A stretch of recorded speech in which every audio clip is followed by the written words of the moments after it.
देखो बेटा, question number 4 तो ऐसे एक्टिविटी घर पे करना है, कर लीजिए। बट ये बोल क्या रहा है कि मैं इसका लास्ट पार्ट देखो, बाकी क्या लिखा है उससे मतलब नहीं है। क्या लिखा है ध्यान से पढ़ो, है ना।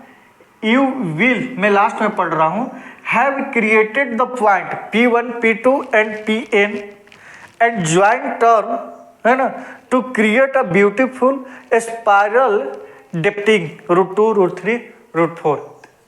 इसका बात का मतलब ये है कि इसको मैं ऐसे लंबा खींचता हूं, ठीक है ना, 1, ठीक, 4 नंबर क्वेश्चन का। तो ये क्या है बेटा, यहां से यहां तक 1 यूनिट। मैं आपको क्वेश्चन 3 में ही बता चुका हूं कि कैसे करना है, ठीक। ये 1 यूनिट और यहां से एक परपेंडिकुलर लेंगे तो ये भी क्या होना चाहिए 1 यूनिट, और ऐसे मिला देंगे। पाइथागोरस थ्योरम क्या बोलता है कि h बराबर 1 स्क्वायर प्लस 1 स्क्वायर। तो ये क्या हो जाएगा 1 + 1 बराबर √2। अब ये क्या हो जाएगा बेटा √2, ठीक है। तो यहां पर √2 तो ऐसे मिल जाएगा, ये √2 होगा, मैं बताया था।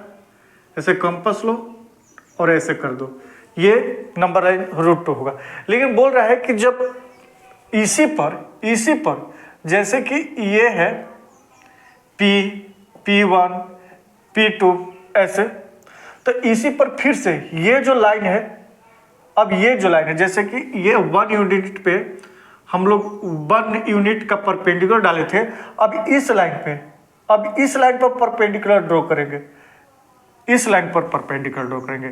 तो h बराबर क्या हो जाएगा इस बार √2 का स्क्वायर प्लस 1 का स्क्वायर, जो कि ये भी क्या होना चाहिए 1 का स्क्वायर होना चाहिए, सॉरी 1 यूनिट होना चाहिए।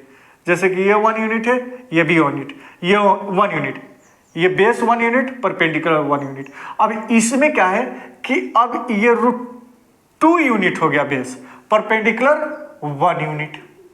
अब इसको निकालोगे हाइपोटेनियस, तो √2 का स्क्वायर क्या होता है, रूट से स्क्वायर से रूट कैंसिल, तो 2 और 1 स्क्वायर का 1। तो इस बार जो निकलेगा वो √3 निकलेगा। बात समझ में आ रही होगी बेटा, ठीक है। अब ये क्या है √3 है। अब ऐसे ही इस पे फिर से परपेंडिकुलर ड्रॉ करो, कर दिया, ठीक है। अब ये भी क्या होना चाहिए 1 यूनिट, है ना, P1 P2 ये P3, है ना, ऐसे लिखते चले जाएंगे। ओके, अब h बराबर क्या है, इस बार बेस कितना हो गया √3 का स्क्वायर रूट के अंदर, और ये 1 यूनिट 1 का स्क्वायर बेटा। तो √3 का स्क्वायर क्या होता है 3 प्लस 1, तो इस बार जो हो गया ये √4 हो गया। ये क्या हो गया बेटा आपका √4 हो गया, ठीक है। समझ में आ रही होगी बात, है ना। और ये क्या हो गया P4। फिर ये बेस क्या लेंगे इस बार √4, और यहां से परपेंडिकुलर ड्रॉ करेंगे। क्या करेंगे परपेंडिकुलर ड्रॉ, बात समझना, ये 90 डिग्री, ठीक है।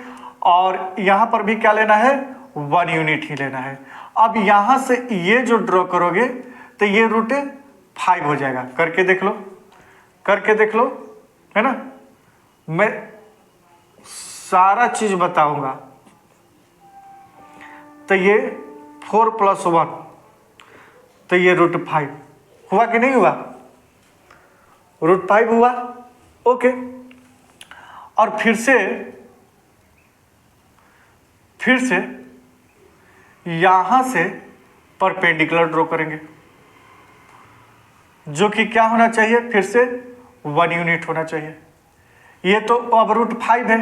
अब यहां देख लो √5 का स्क्वायर प्लस 1 का स्क्वायर कैंसिल, 5 + 1, तो ये हाइपोटेन्यूस इस बार क्या हो जाएगा √6, है ना। कैसे, यहां मान के चलो 1 यूनिट लेंगे तो ये हो जाएगा बेटा √6। बात समझ में आ रही है आपको, अब बात समझ में। अब यहां से फिर से परपेंडिकुलर रहना होगा, इस बार बेस क्या हो जाएगा √6, है ना। बेस √6, परपेंडिकुलर 1 यूनिट ही लेना है, तो मान के चलो कि ये यहां आएगा, ठीक है, 1 यूनिट लेंगे। फिर से इसको परपेंडिकुलर लेना है, परपेंडिकुलर ही लेना है ना। प्रैक्टिस ये घर का चीज है, ये तो रफली में बना रहा हूँ ना, एग्जैक्ट तो बना नहीं रहा हूँ। तो ये √7 हो जाएगा, है ना, बढ़ते जाएगा। और फिर से 1 यूनिट लेना है, 1 यूनिट लेना है, ठीक। तो अब इसको ऐसे मिलाएंगे यहीं पर, तो ये √8 हो जाएगा।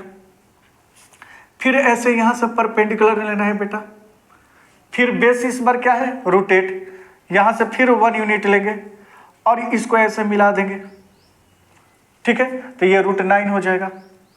फिर यहाँ से परपेंडिकुलर ड्रॉ करेंगे ना, परपेंडिकुलर ड्रॉ करेंगे और फिर यहाँ से 1 यूनिट के बाद परपेंडिकुलर 1 यूनिट लेंगे, मिला देंगे, तो ये √10 हो जाएगा।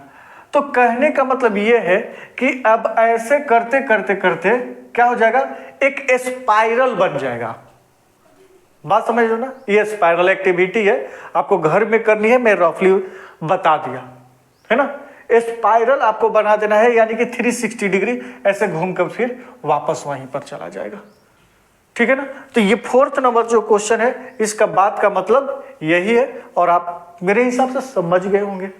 तो कमेंट करके बताइए कि कितना समझ में आया आपको। ओके।